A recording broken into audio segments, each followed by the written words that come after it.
It's a pleasure to be here and welcome to the Zzeem webinar studio. Today, we're going to focus on governance and give you some choices to consider in the governance model and practices that you choose to use. Most boards use the model they've always used. It's rarely a deliberate choice, and change tends to be infrequent. We often see governance challenges that have little to do with the model and more to do with the way it's being used. I'm going to share with you some suggestions to elevate your governance game and ensure you've got a well-structured and implemented governance platform that's ideal for your organization. For those of you who are regular attendees at our webinars, you know that we host these webinars to give you timely, valuable information that you can take back to your association and use immediately. These webinars also give us an opportunity to help you see some of the work that we do. So when you're looking for help, we hope you'll think of us. So let's talk about governance models. Which one is right for you? Well, first of all, before we get into the details, let's keep in mind that the governance model world is not a science. This is not physics. There is no absolute definition of what each model is. And so what we're talking about here is just conventional wisdom and the way people choose to look at things. There's a lot of scope in terms of how you use a model and how you interpret the model. Just make sure you know what's out there, and then you can decide what's best for you. So the reason it matters comes down to really three things. There's time. If you've got a good model, then you're going to be using your time effectively. There's efficacy. If you're using your time effectively, then you're getting to the right point with a reasonable amount of time and without too much stress and distress. And then finally, there's results. If you're using the right model and you're using it well, you're going to have better results faster and easier for everyone. So when we're looking at success, if we've got the right model, we're using it the right way, and it's the right thing for our organization, we should have board meetings that are efficient, they're effective, and they run on time. All of our agenda deliverables, whether it's information, discussion, decision, or vote, they're being consistently met. So we walk out of the boardroom and we've done what we came in to do. And then finally, and this is particularly important, directors have a sense of accomplishment and they feel that their time is being used well. Nobody wants to feel that what they're doing is a waste of time or their time is being wasted. And if you've got a really efficient, effective model, it's going to make everybody feel that they're accomplishing more in a better way. So in terms of our agenda for today, we're going to talk about the role of the governance model. What is a governance model and what's it there for? I'll describe to you the conventional wisdom about the different models that are out there. We'll talk about how to decide what the best model is for you. And I'll give you some ideas about implementing a new model. So in terms of what you've got to look forward to today is think about, as we're going through this, how well is your model working for you and what would make it better? Sometimes it's not the model, sometimes it's something else that needs to change. So just think about what's working well and what's not working well as we go through this. What I'd like to do now is just to get a temperature check on our audience. I would like to put up a poll, and the poll is asking you the question, what governance model do you use? So please go in, answer the poll, choose one of these models, and decide which one is most relevant to the model that you're using right now.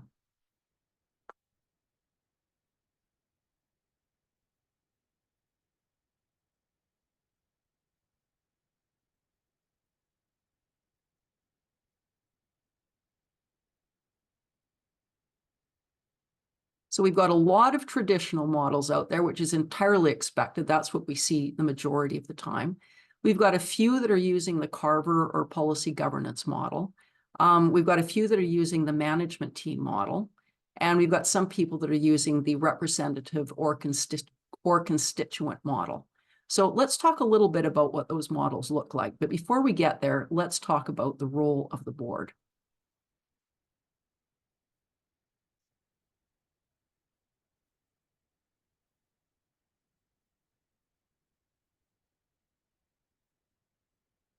The board's responsible for making sure that the vision and the mission and the strategic plan are relevant and in place. The board's also responsible for direction and oversight, and that includes risk management and also managing the resources of the organization. The board is also responsible for reporting to the members and making sure that the reporting from the CEO back to the board is appropriate for the board's responsibilities of oversight. The governance model itself it's an operating structure. It dictates how governance is done for the organization. And it is an integrated set of rules and of processes. So it's something you can actually go back to and say, this is the way we're supposed to be doing stuff. What the model accomplishes is it ensures that there's accountability. The board knows what it's responsible for. It knows what the CEO is responsible for. And it also ensures that you've got effective decision-making and oversight. So basically, you've got a structure that sets down rules and processes, and it makes sure that everybody knows that the board is doing effective decision-making, it has accountability, and it's managing its oversight responsibilities. What's important to remember here is the board needs a governance model to do its job. And whatever the benefits or negatives are of the models that are out there, the advantages of the models that are out there is they have been tried. So it's easier to take something that's already out there and tweak it to what your needs are than try to come up with a completely new way of doing things. Whatever model you use, it's up to you, but making sure that you've got a governance model is critical. Now, when we look at the challenges that we see experienced by boards, generally speaking, the common challenges are one of these three things. The model that the board is using is the right model. It could work well for the organization, but for whatever reason, as it's been implemented over the years, it's not being used as the model was designed. A good example of this, and we often see this, is the policy governance model or the Carver model. We'll often hear people saying, oh, that's the model we use, but in reality, it's not the model that they're using at all. So if you think you're using a model, make sure that you look into it and figure out how that model has been designed and what you're really supposed to be doing with the model. Now, maybe the fact is that you're using the model the way it's designed, but it's just the wrong model for your organization. Or finally, and I would say this is the case probably more often than not, it's not the model that's the challenge, it's other things. The problems that we've got are not necessarily related to the model, and they can be solved by other means than changing the model. So let's talk about the three types of models. Essentially, you've got your full models, and by that I mean something that answers the definition of what we talked about earlier of a model. A model is a set of rules and processes that defines accountability and how things get done for the full range of governance. That's a full model. Now, there are other models out there that really aren't full models because they only address one or two elements of governance. So, for example, you've got decision-making models. They focus on how the board makes a decision. They may not focus on other things. Then there's the director selection model. How do we get directors onto the board? They may not focus on decision-making or other elements, but they are different types of models. At the end of the day, you need a full model. Whatever that full model is, you need a full model. Now it's just a question of how you make your decisions and how you make your director selection. So let's talk about the full models first. The traditional model is what we're all used to and what 62% of you said that you are actually using. Basically, what it comes down to is the board does high-level oversight. Operations are delegated to the CEO. And in a traditional model, typically the decision-making process is majority, and typically nominations are open as opposed to representative. Now, the decision-making, the way of operating, all those things can be changed and still be following the traditional model. So keep in mind, there's a lot of scope in terms of variation within the traditional model. The John Carver or policy governance model is, I don't want to say it's like the traditional model, but it has a lot in common with the traditional model. What's different about it is there is greater delegation to the CEO. It is highly policy-centric. There's a lot of policies in policy governance, and they're meant to work well together, and there's a process to putting the policies together, and there is highly structured reporting. So the policy governance model is a more, I would say, a more fully integrated model. It is arguably maybe one of the most comprehensive full models that is out there, but it can be onerous to implement. And it's also very helpful if you've got a Carver governance expert to help you as you're doing the work of the board. By the way, I'm not a Carver governance expert, but I do recommend that if this is something that you want to follow, you at least get an expert in at the beginning. Then full models can also be hybrid. They're based on the traditional model typically.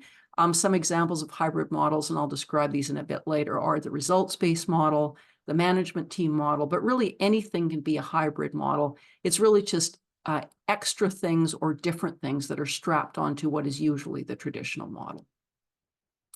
So let's talk about decision-making models.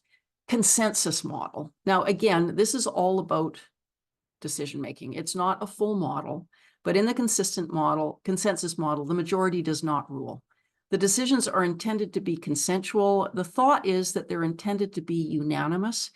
In reality, in my experience, boards that are using the consensus model often will have unanimous decisions, as do boards that are using the majority model. But in the consensus model, often it's just not possible to have unanimous decisions. So you've got people who are making the decision to stand aside. So the decision is consensual. We don't have anybody who's actually voted against it, but they're not necessarily unanimous. So that's consensus. It's purely about decision-making. The cooperative model is a variation on the consensus model. In this model, there's actually no CEO. So the board itself is making decisions that are related not just to governance, but to operations as well, too. Then you've got the collective model where the board and the staff together are making decisions collectively. And there are some variations on that model as well, too. But the consensus, the cooperative, and the collective, these are all about how the board makes decisions. So you can take any of those, you can strap them onto the traditional model, and you've still got a full model, but you've got something different perhaps in the way that you're managing your decision making. Then we get to director selection. Now, these first two I'm going to talk about here, again, are definitely not full models, and I wouldn't even describe them as particularly governance-oriented. They're really serving a different purpose. The advisory board is often used where you've got the CEO as the founder, and the CEO is going to be making all the decisions, but they're looking for a sounding board. And so they pick a board made up of trusted advisors. Now, keep in mind that there are organizations that have both a regular board that does the usual governance work of the board, and they've also got an advisory committee. That advisory committee might be people with special skills. They might be key stakeholders that we have to make sure that we know what they're thinking and keep them on side. But regardless, if you have an advisory board, this is the role that it follows.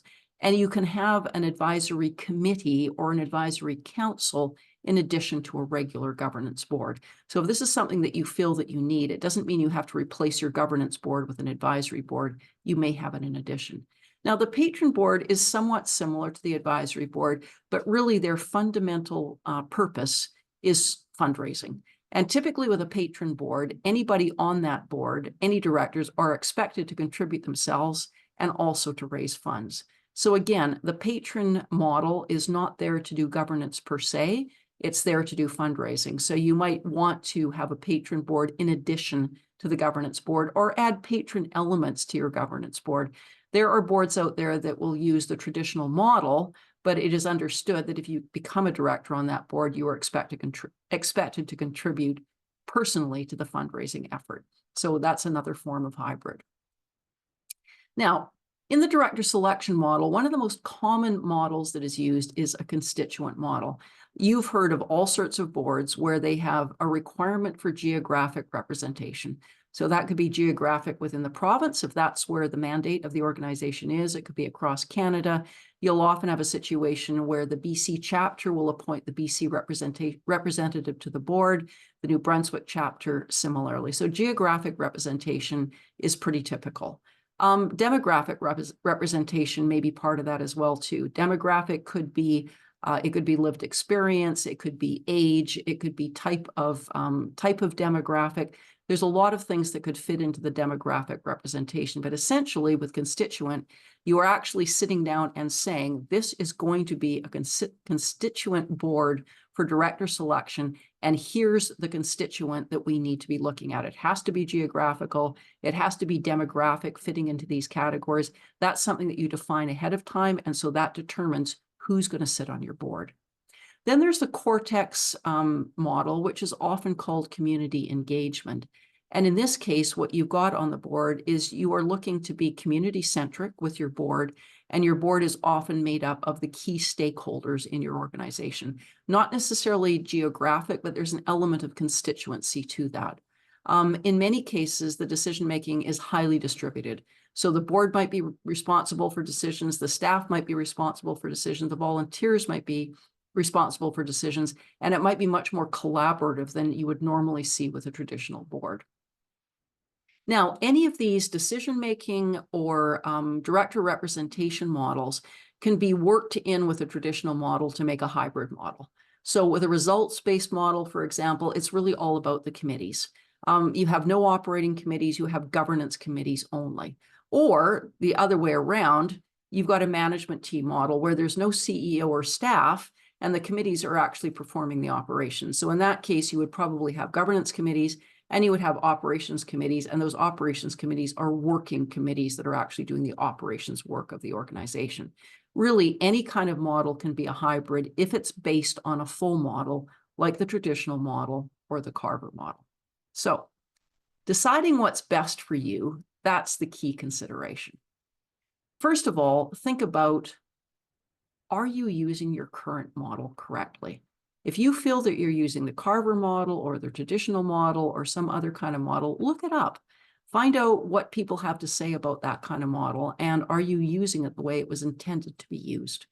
For example, maybe you feel you're using a consensus model, but 9 times out of 10, you've got half the board standing aside. Well, maybe that's not the best use then of the consensus model. Maybe a different model might be appropriate for you. If you are using your current model correctly, then is there a reason to change? Is there a problem or an issue that you're trying to solve? So let's talk about reasons for change. Maybe your board members are dissatisfied with the current structure. Maybe they don't know why they're dissatisfied, but they're not happy with it. That indicates that some change is appropriate. Maybe you have problems related to the fact that your rules and your processes are inadequate. There are board members or there are elements of what's being done at the board level that are following the rules, but the rules aren't adequate or detailed enough in order to provide a really good model and platform. Maybe things have changed. Maybe there's been a crisis of confidence. Maybe there's been a massive change in who's on the board. Maybe a long-term CEO has left and a totally different CEO has come in. Any kind of significant change in the underlying people and personalities on the board and in management might in themselves be reasons for change. So some things to think about. First of all, think about options other than the model itself. Maybe what you actually need is new or better policies. Maybe the nominations process is not working well and should be tweaked. Maybe it's just a matter of having really good agendas. Maybe we just haven't put the necessary level of effort into the agendas that we're producing, and we could spend a whole webinar on agenda management. Maybe what we need is better facilitation. Maybe we've got a great chair, but the great chair isn't sticking to the agenda and the timing, and as a result, we're not accomplishing what we need.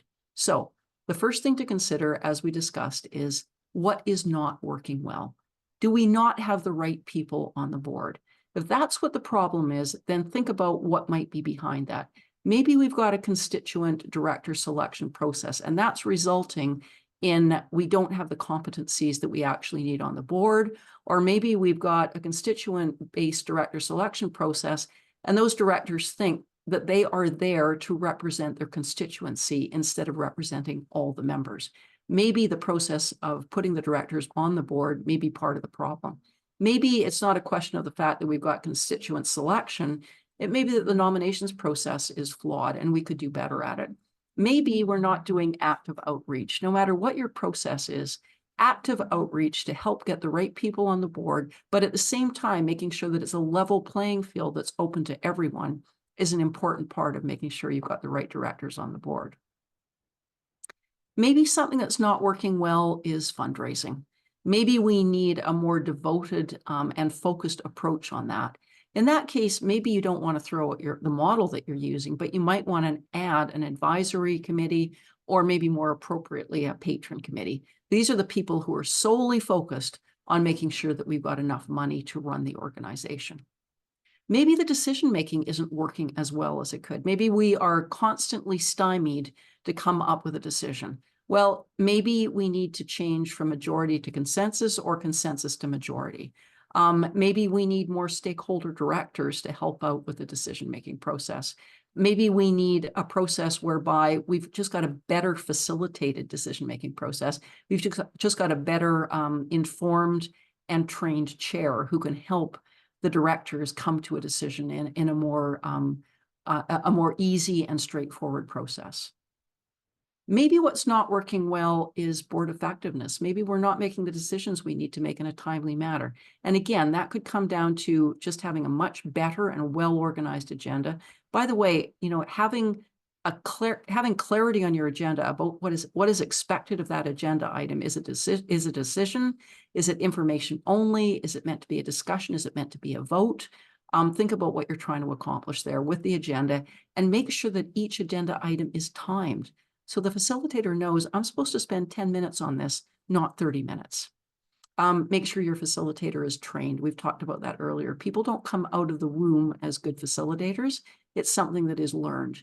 And they're going to be coming off to a much better start and feeling much more confident if they've got the training to feel comfortable being the facilitator. When it comes to decision-making, majority or consensus, either of these can work really well. You just have to make sure that it's working well for the kind of board that you've got and the kind of organization that you're running.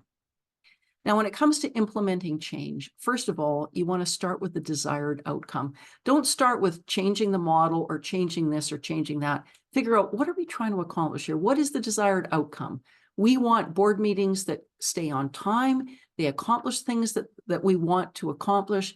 And the directors are coming out of the board meetings feeling satisfied, feeling that they've done a good job and feeling they've accomplished what we wanted them to.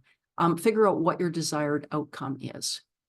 Now, once you've got your desired outcome, figure out what needs to change in order to get to that desired outcome. We know where we want to be, what needs to change based on where we are right now in order to get from here to there.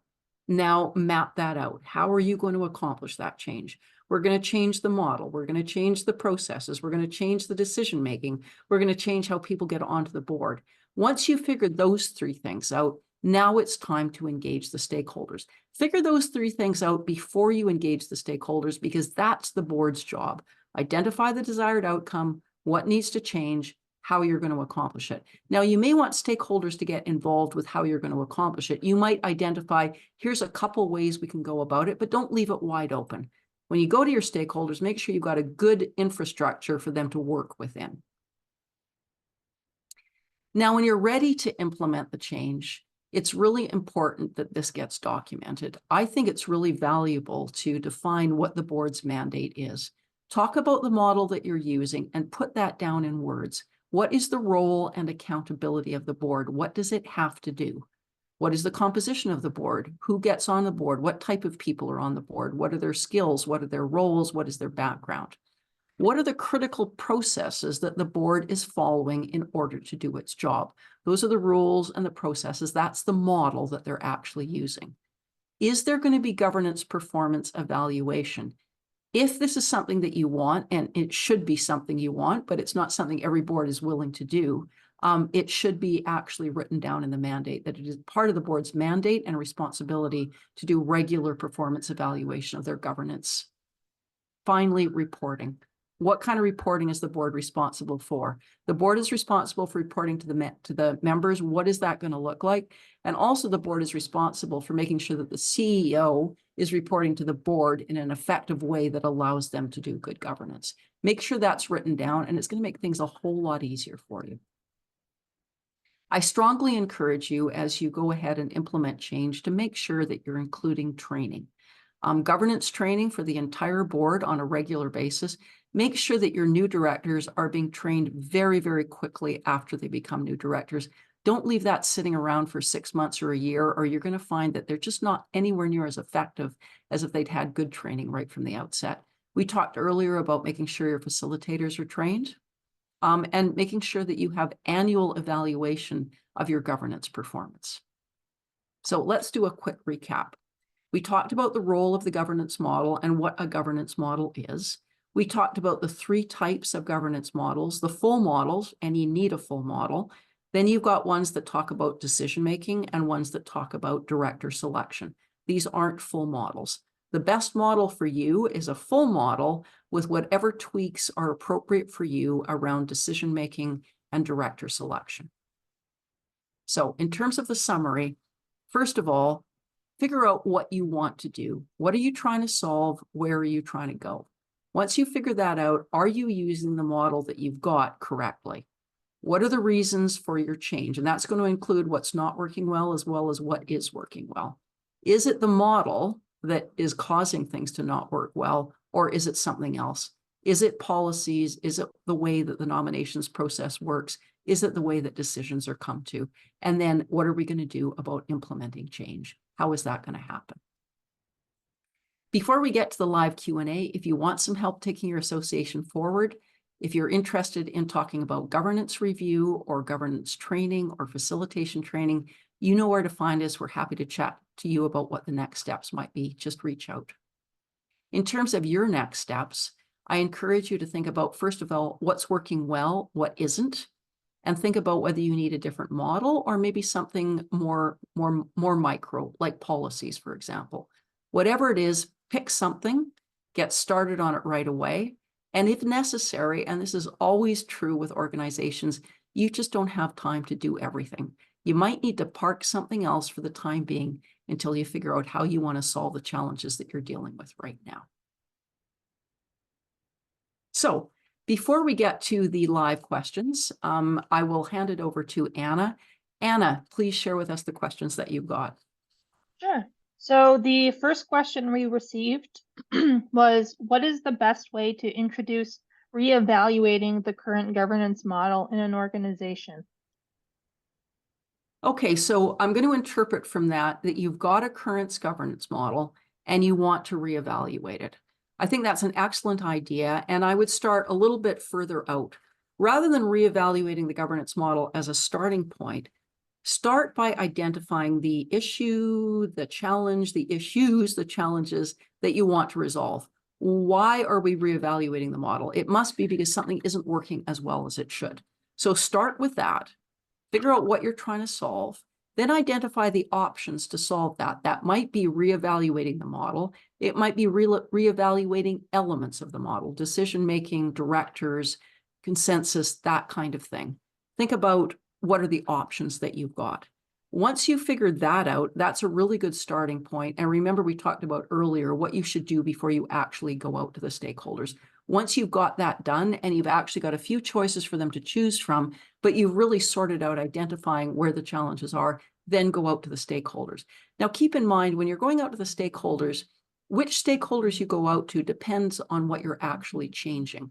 If you're going to make, minor changes, which is, maybe we're going to go to the consensus model rather than the majority decision-making model, you may or may not want to involve your members in that decision. Maybe it's just something you want to share with them rather than having a dialogue on that. If you really want to change the model and make it, instead of, a typical traditional board governance model, but a more collaborative model, that would be something that you would certainly want to share with the members.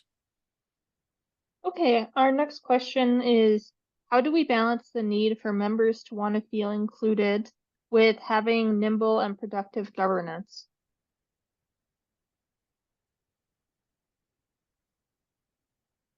This is a really good question because you want members to feel included. But at the same time, it's important that the board and the members understand that the board is there to represent the members and to meet their needs. That's what the board is there for. So when the members elect the board, they are electing the board to act on their behalf. So you want to make sure that members are feeling included, but the way you're going to do that is not by going back to the members for every decision, but you want to make sure that the board, all of the board directors know they are serving the members as a whole. So make sure board of directors understand what their role is. But also keep in mind that the board needs to know, the directors need to know what the members want and need in order to serve them.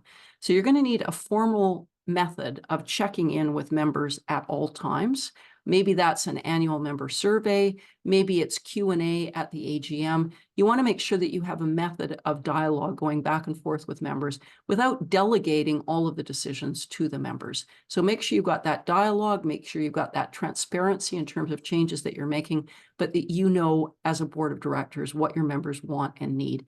Keeping in mind sometimes what they want isn't necessarily going to be consistent with the long-term sustainability of the organization. And member dues are a perfect example of that. Okay, our next question is from Dean. And Dean asked, you mentioned defining a governance model as a set of rules, but you don't mean regulative rules, do you? Yeah, really good point, Dean. We're not talking, regulatory considerations are going to govern you as an organization and as a board if that's the sector in which you are operating. And all of those regulations that you have to operate within and legislation as well too, that's number one. You can't skirt regulations or legislation. When we're talking about the governance model itself, we're talking about a step beneath that, how we actually accomplish governance within the responsibilities we have to the regulatory authorities and to government as well. Okay, our next question is, in membership-based organizations, what are the pros and cons of having competent members of the public who may not be members of the organization on the board? Yeah, that's a really good observation. Having competencies on the board is critical. And sometimes, I mean, let's just say that we are an organization of dentists. By definition, chances are most of the people on the board are going to be dentists. And if we have a rule in our bylaws that that directors must be members, then we're going to have all dentists on the board. And while dentists are going to be excellent directors, it's going to mean that there's a certain similarity in terms of how we think because we're all from the same profession. So having people from outside the general membership can be really, really helpful. And definitely brings a different perspective to the board. And I really encourage you to make sure that you have different perspectives on the board. And if you are a professional or a trade association, you've really got to really think hard about that. And if for one reason or another you can't, at a minimum, you want to have somebody on the board who is performing the role of a devil's advocate so that when everybody thinks the answer should be yes, that we are at least exploring the no side of the equation and trying to think about it outside the box that we are surrounded with because of our profession or our industry. Okay, and then our last question is, what are the best practices for board governance of CEO compensation? Well, let's tie in CEO performance to compensation because both of those things are board responsibilities. The board should be evaluating the CEO's performance at least on an annual basis. And keep in mind, this should be a two-way street. The board needs to hear from the CEO about how things are going as well, too. So the CEO should have the opportunity to say, you know, this is what I need from the board and I'm not getting it right now, or I would really appreciate this. It's going to make it easier and allow me to do my job better. So keep in mind, it's a two-way street. But evaluation of performance is a really important part of that. Now, compensation is important as well too. But with the CEO, keep in mind that the CEO's compensation should be managed in the same way that any other employee's compensation should be managed. What is the market rate for the compensation of somebody who's doing the job of that CEO? What's going on in the marketplace? You want to make sure that your CEO is being compensated in line with and competitively with what's going on in the marketplace. You don't want your CEO to be wildly above what similar CEOs are doing in the marketplace or wildly below. So keep that in mind. What is the market for the CEO's compensation? Also keep in mind, and this is true for CEO level people and also true for staff, there is no best practice out there that says every year we are going to increase everybody's compensation by a fixed amount or in line with inflation. Remember, labor market goes up and it goes down. If you have a rule whereby everybody's compensation is going to keep going up every year regardless, you're going to get into a situation where people are being compensated well above their performance or well above their job description, and it gets out of hand very quickly. So make sure that you have access to good information about what the market is. For example, the Canadian Society of Association Executives They publish an annual compensation survey, which is pretty comprehensive. So if you are running an association, I encourage you to make sure you get that every year, look at it, and make sure that everyone on your staff, you're comparing what you're paying them to what's out there in the marketplace. I do encourage you to get something like that so you really know what the competitive salaries are for your CEO and others. Any other questions, Anna? Nope, that was all of the questions that we received. Okay, awesome. Well, thank you very much for your questions. I want you to encourage you to join us on October 15th. As we get to the end of the calendar year, it's the time when many organizations are working on their member renewal campaigns.